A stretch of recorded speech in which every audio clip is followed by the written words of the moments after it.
I was camping deep in the mountains where there's no internet or cell connection. I had been there for 2 nights and was about to start my third day. I woke up in the morning and the first thing I did was to check the weather. I turned on the satellite hotspot with my phone connected to it, then received the weather forecast I wasn't expecting. According to last night's weather forecast, a blizzard was expected in a town about 500 miles out. But then my location was supposed to be clear. Unfortunately for me, the wind had changed direction and the storm was now headed my way. I had roughly 2 hours to get to a shelter, and that was going to be a problem. It would take at least 4 hours to get to the nearest lodge, even if I hauled ass. Therefore, the best case scenario for me was for the storm to start slow, then ramp up in the latter stages. Otherwise, I would have to choose a spot, make camp, and hunker down until the storm moves off. I packed up everything and began the hike to the lodge. An hour later, my watch began beeping, setting off the alarm I had set an hour earlier. By my estimate, I still had another 2 hours to go to get to the lodge. Basically, I had covered 2 hours of distance I would normally hike in only an hour. With that said, snow was coming down hard by then, and thus I had a choice to make.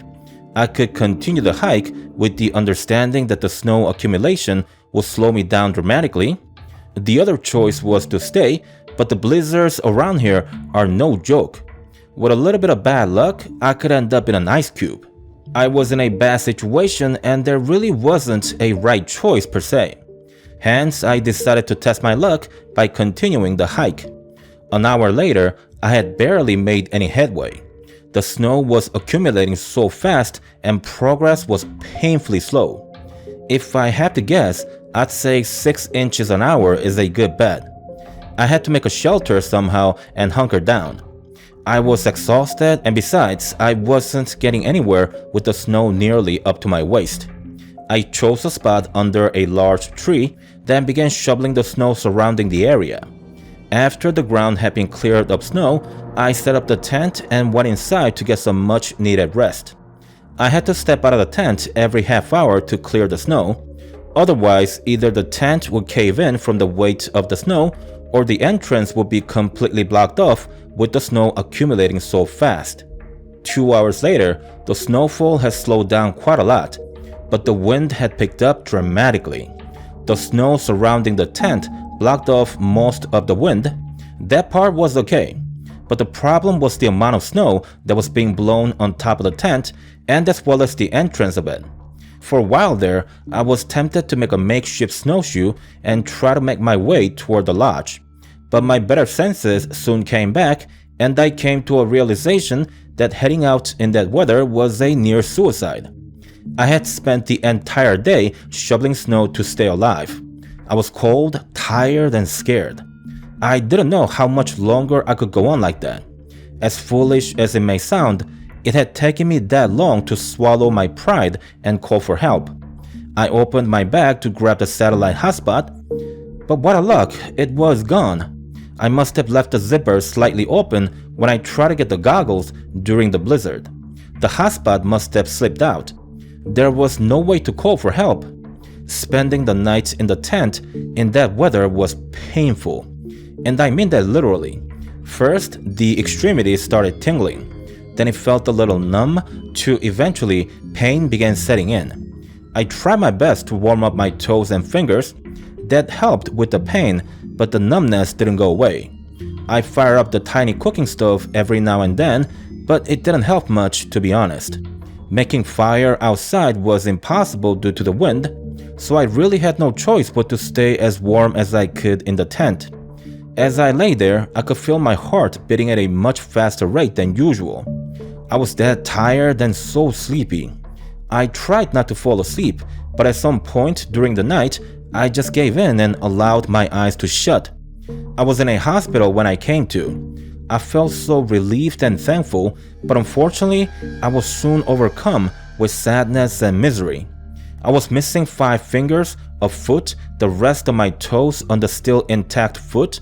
Frostbite had set in, and the doctors had to amputate the most severely damaged extremities. It took me an entire year to come to grips with my new reality. During that time, I was not a pleasant person to be around. But eventually, with lots of effort and rehab, I got better at getting things done with prosthetics, and life returned to normalcy again. A combination of bad luck and poor decisions can create a tragic outcome. Therefore, I realize how lucky I am to have survived my own stupidity and bad luck. And even luckier is that I've met a wonderful woman who overlooked all of my deficiencies and married me. With all that said, I still miss camping in the wild a whole lot.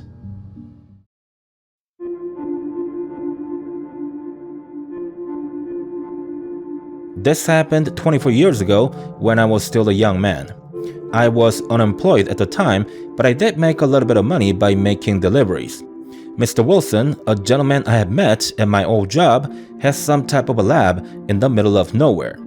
He didn't work there himself, but instead he had about a dozen technicians and scientists working for him.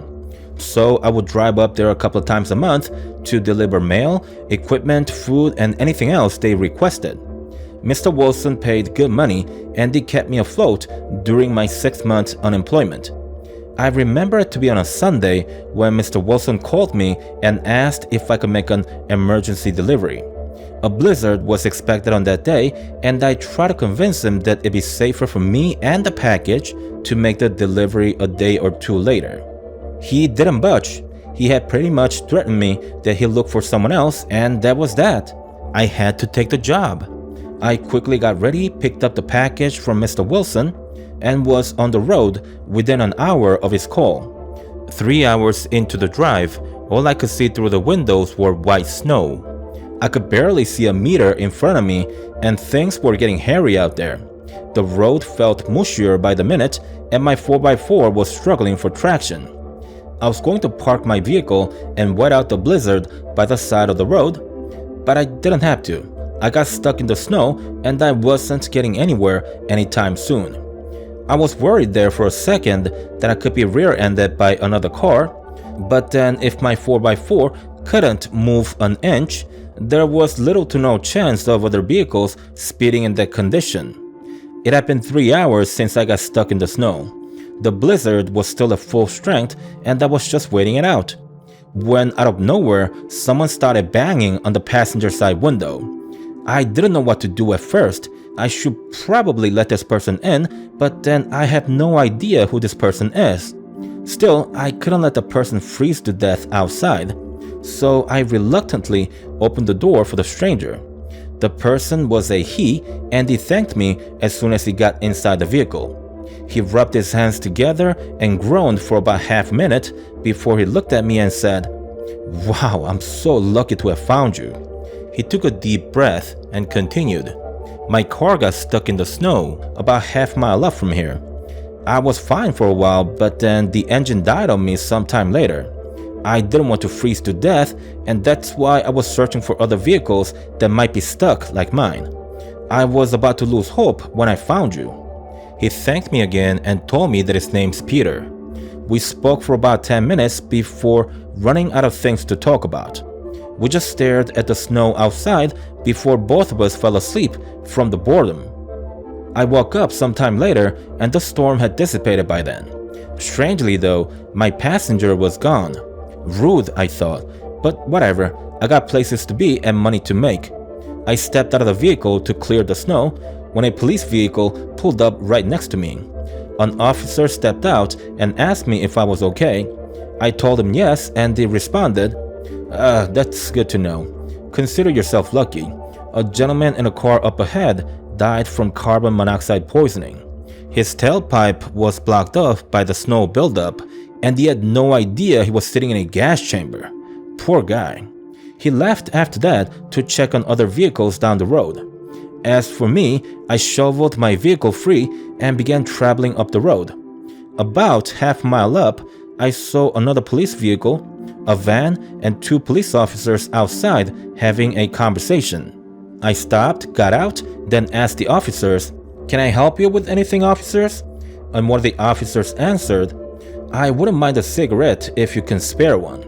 I quickly grabbed a box of cigarettes from the car, then walked toward the cops to share a smoke with them before I left. When I got close to them, one of the officers said, "Don't look inside the van, there's a dead body inside." I noticed that the driver's side window had been smashed to access the interior. As I passed along the cigarettes to the officers, I couldn't help but peek at the body inside the car. Upon seeing it, I froze there for a second in shock. The man inside was Peter. I recognized his face. How could this be? He was in my car not long ago and he was alive and well when I saw him. He told me that his engine had died. How in the world do you die of carbon monoxide poisoning sitting in a car without the engine running? I didn't want to stay there any longer. I just quickly put the box of cigarettes in my pocket and told the cops that I was late for my delivery. Till this day, I have no clue what happened on that day. I guess he could have gone back to his car and got the engine running somehow. But why would he not say anything to me before he left? Maybe he thought that it would be rude to wake me up? I don't know, but it just bothers me that I might have seen him post-mortem. Yeah, I mean to say that I might have seen a ghost.